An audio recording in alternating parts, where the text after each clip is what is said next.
ప్రభునందు ప్రియులకు యేసుక్రీస్తు నామములో శుభములు తెలియజేయుచున్నాం. ఈ దినము హెబ్రోన్ క్యాలెండర్ వాగ్దానము. నా ప్రాణము ప్రభువును ఘనపరచుచున్నది. లూకాసు వార్త 1వ అధ్యాయం 46వ వచనములో ఈ మాటలు దేవుడు తెలియజేస్తూ ఉన్నాడు. ప్రియమైనటువంటి దేవుని ప్రజలారా, మరియమ్మ గారు ప్రభువుని ఆరాధించే విధానము ఇక్కడ మనం చూడగలం. నా ప్రాణము ప్రభువును ఘనపరచుచున్నది. నిజముగా మనం ప్రాణాత్మలకు దేవుడు ప్రభువైన యేసుక్రీస్తు వారు. ఆయన మన ప్రాణమును విమోచించుట కొరకు కరుణా కటాక్షములను మనకు కిరీటముగా అనుగ్రహించటానికి యేసుక్రీస్తు ప్రభువారు ఈ లోకమునకు ఆయన అరుదించి సర్వ మానవాళి కొరకై తన ప్రాణమును దానముగా సిలువలో బలిగావిస్తూ వచ్చినాడు. అందును బట్టి మనము మన ప్రాణముతో ప్రభువును ఘనపరచవలసిన వారంగా ఉంటున్నాం.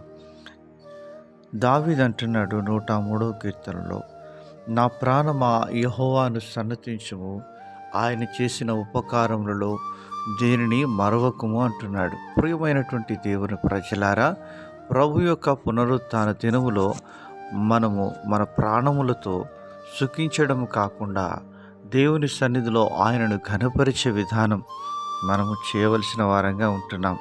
ఎందుకనగా దేవుని వాక్యం సెలవిస్తుంది, నన్ను ఘనపరచు వారిని నేను ఘనపరచెదను అని దేవుని వాక్యం 1 సమూయేలు గ్రంథం 2వ అధ్యాయంలో దేవుడు తెలియజేస్తున్నాడు. ప్రియమైనటువంటి దేవుని ప్రజలారా, దేవుణ్ణి ఘనపరచడం అనగా మనము ఉన్నపాటున మన యొక్క ఆధ్యాత్మికమైనటువంటి జీవితంలో ఇహలోక సంబంధమైనటువంటి కార్యములకు స్వస్తి పలికి ప్రభు యొక్క సన్నిధిలో మనము కనబడి ఆయనను ఘనపరిచే వారంగా ఉండాలి, ఆయనను హెచ్చించే వారంగా ఉండాలి.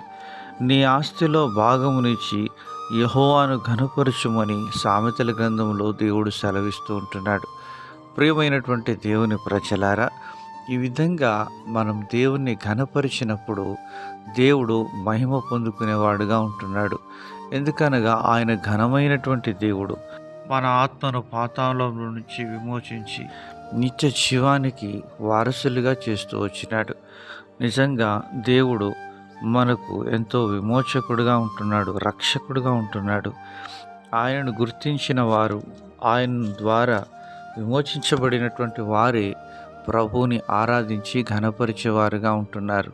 ప్రియమైనటువంటి దేవుని ప్రజలారా, దేవుణ్ణి ఆయన సన్నిధికి వెళ్ళి ఘనపరిచి ఆరాధించుటే ప్రభు ప్రజలకు ధన్యత.